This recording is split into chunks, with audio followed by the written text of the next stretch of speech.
everybody, Tracy Jo Kalin here with Kalin's Crafting Studio, and welcome back to my channel. Or if you haven't been here before, please subscribe and like any videos that you find helpful and click on the little bell so you get your notifications anytime I post a new video.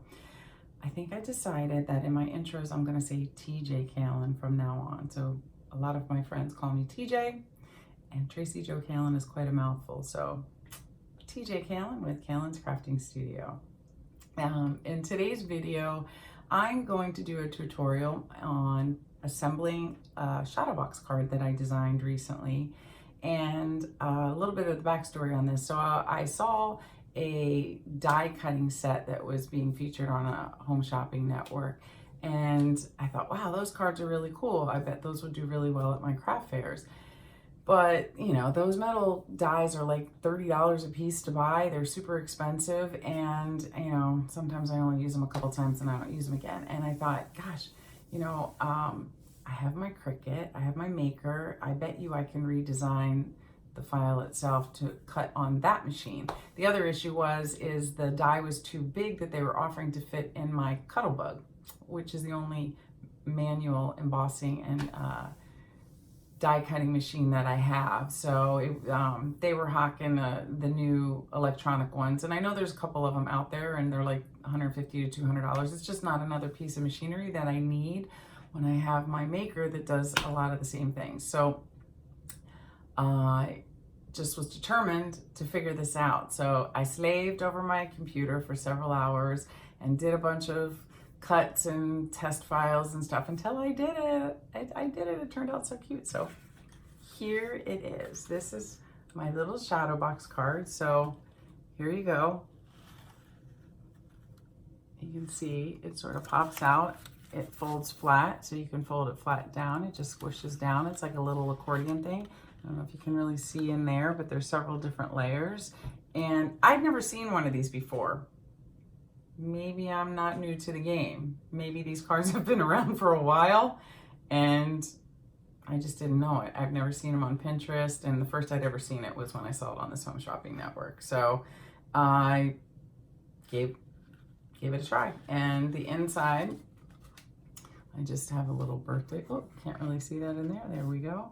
Can you see? A little sentiment there. And of course I always put my personalized stamp on the back. Hello. I don't know if you can see that on this camera. Anyway, so that's what we're going to do today. So instead of showing you the file I'll put in the link down below so you can just get it from there. And I'm just going to cut all the pieces on the machine, which you can do that yourself. And then I'm just going to show you how to put it together and how to assemble it. So I thought that would be fun today. And if you notice, I'm wearing my Eagles green. We've got the Eagles and the Saints today, so go Eagles. I'm from the Philly area, and I want my team to win. Saint Nick, come on, baby. Let's give us another game. I want to advance one more. So anyway, that's what we're going to do today, and I'm looking forward to it. So let's get started. Okay, in the interest of time, so that I don't make this a super long video, I went ahead and pre-did some of the things which I'll go through with you. But some of the supplies that you're going to need is you're going to need your advanced tape glider, or whatever adhesive you use for bigger parts. And then I have two smaller glues. I really love these Zig Memory System pens. They're awesome. I have a pair of tweezers. Not sure if I'm going to need those. I did use one of these gel tip glitter pens. I love these. These are my favorite Cricut pens. This is the violet, and I used it on the happy birthday part. And then I actually also used a gold one on the inside. And I've gone ahead and already put down, glued down my pieces. So there's the inner piece here, and then the top with the sentiment on it. And that's like a yellow gold glittery. Now, I used some of these little flowers that I get at Michael's. You could certainly cut one out in Cricut if you want. This piece is included in the file. It's in Access, and I cut it out in some glitter paper. And the way I figured out where to place that on center is I took one of these tabs. You're going to want your tabs facing up, and I just kind of laid it on top there for a second to kind of get an idea of where I wanted it for placement. And then I just kind of eyeballed it and glued it down and fit it where I wanted. And you'll see what that looks like when it's finished. So you've got your top part, and then you've got two of the shadow parts on the inside. One of the shadow parts, I also went ahead and glued this other little piece of vine. So you'll see when it's in there, you're gonna have two pieces of that vine. I like the glitter. I like glitter. I'm a glitter girl. I love glitter. I love glitter makeup. I like glitter paper. I like glitter iron-on. I just like to sparkle. But anyway, you want to make sure that when you do this, your tabs are facing up, and you'll see why in a minute when we assemble it and put it all together. Now this piece here was the piece that had all the score marks in it, okay? And there's also some tiny little slits that are going to accommodate the tabs on those two other pieces. I also glued my happy birthday banner on the front and my little birdie. And I did take some chalks. I just like to take some chalks. I don't know if you can really kind of see it in here or not, but I gave it a little dimension. I have this Pebbles pearlescent chalks where you just use a little alligator clip and some pom-poms, and you can sort of just chalk the edges, which give it a little extra sparkle. And I figured he was a blue jay, so I just kind of put a little dark on the bottom, and I'm going to give him a little bling eye. So I glue all this stuff together first. The first one that I made, I put the box together, and then I had trouble trying to get these pieces in and inserting it. So I think the best way to do it is do your placement ahead of time. Also, I have a little bow from the front. I don't know if you all have seen one of these 10-second bow makers. I'm sure if you Google it, I don't remember the name of the woman that sells them. Her and her husband make them. I do love them. They do make it really easy to make a bow, and there's some videos that they provide to show you how to do it. Some people get two of them end-to-end to make bigger ones, but it does make a very quick little bow because I'm not very good at tying bows. So that's just some food for thought. Anybody that wants that, I always like to support small businesses, and they're just adorable little wood bow makers. So I know there's other kinds out there. Anyway, all right, so now we're going to go ahead and assemble it and put it together. So these, like I said, you want to start, the very first fold is a mountain fold, then a valley, then a mountain and a valley until you get it into an accordion. And you can just kind of use that. You can use a bone folder if you want to really score it down hard. It's not really that necessary at this point. You can do it after we put it together. So that's your main piece there. So what we're going to do is I'm going to flip it over. I'm going to worry about this piece later because we're going to glue that on. And we're going to take the piece that does not have anything on it yet. So this one is just a back piece. I think I'm doing this right? Let me look at this one here. Yep. So this is the back piece. So you're going to want to go into, no, I'm sorry. I'm wrong. We're going forward. So we're going to put this one in first. So we're going to go inside here, and you'll see these little tiny slits, and you can just kind of slip these little tabs that I created inside those little slips. And then just pull it through. You might have to wiggle it, work it a little bit. Just be careful not to tear it. Pull it through. We're going to do the same thing on this side. It's going to be right there.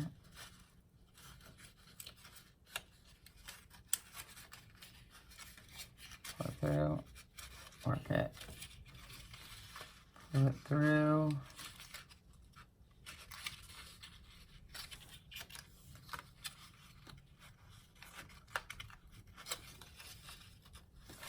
Thread it with your nail if you can. There we go. So it slides into place.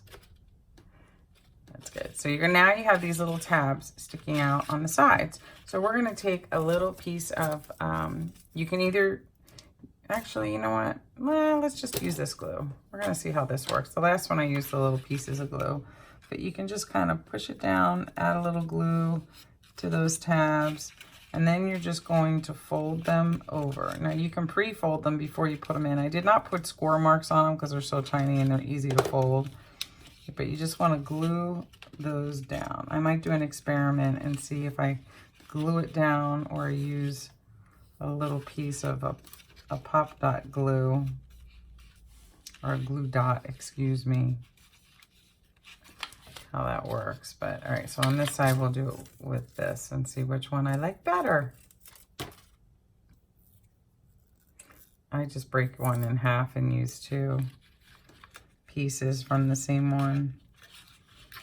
And then glue it down. I don't think it really matters if you glue forward or you go backward. This side I went backward, this side I went forward. You probably want to go backwards, actually, is probably, because then they're probably a little less visible if you go back to towards the back. So this one I'll go ahead and do backwards.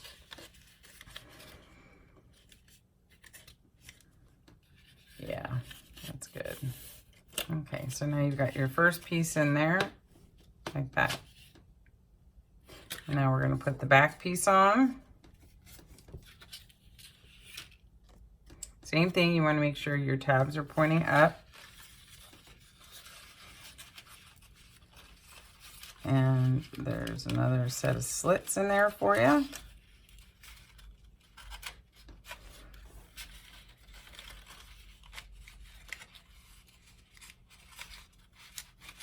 I just designed this file for last night, so I think it's pretty close to perfect, but yeah, if you find any adjustments, feel free to make it yourself.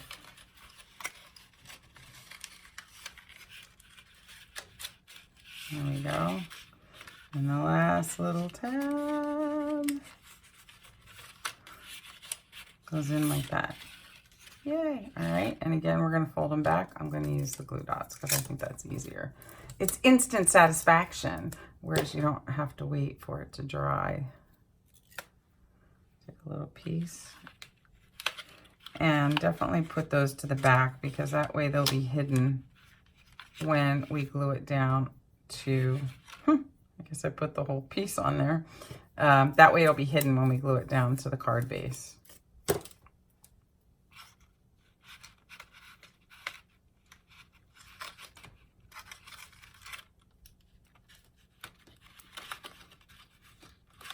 Okay, glue down. Just going to adjust it a little bit down because the top, you want to make sure these tops are lining up. And I made the slits long enough that will allow for that adjustment.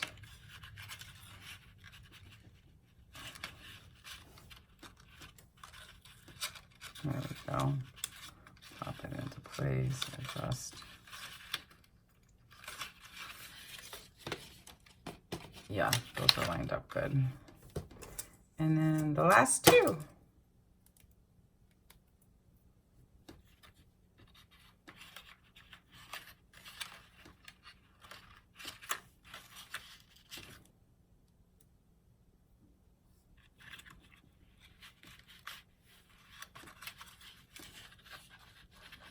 Okay, so now we have the main part of the shadow box done.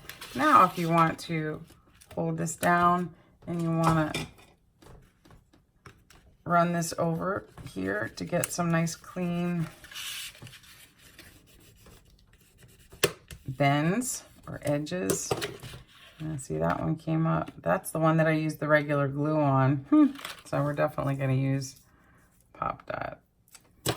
Plus I ripped it a little bit when I was working with it off camera. So just be careful not to rip those tabs when you pull them through.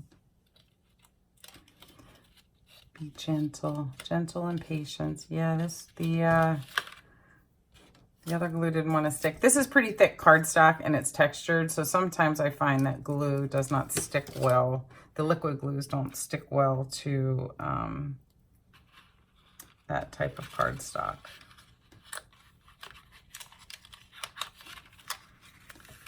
Okay, there we go.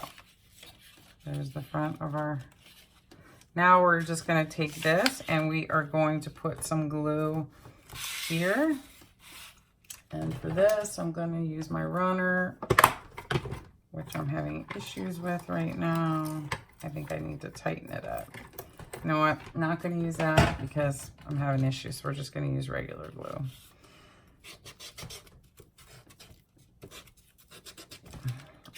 Optimally, that would be better because it's better strength glue. You put it on, it sticks pretty well. And I'm gonna flip it over, base of my card. And you're just gonna glue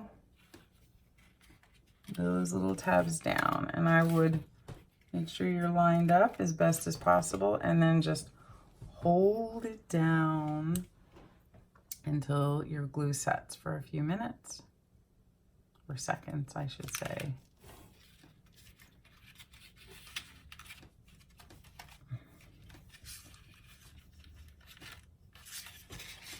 There we go. I just think these are so cute. I love them. And you can put anything inside the shadow that you want. So, see how cute that is? And then I'll just finish it up. I'm gonna put a couple of these little clips on it. I just sort of set those in there. I thought it looked cute to make it look like the banner was clipped on. You certainly don't have to do that. And then I'm gonna take another little dot and put a bow on there.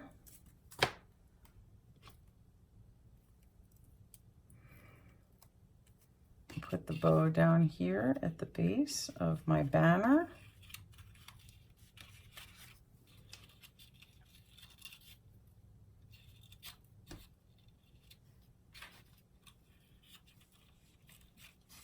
Put that on there.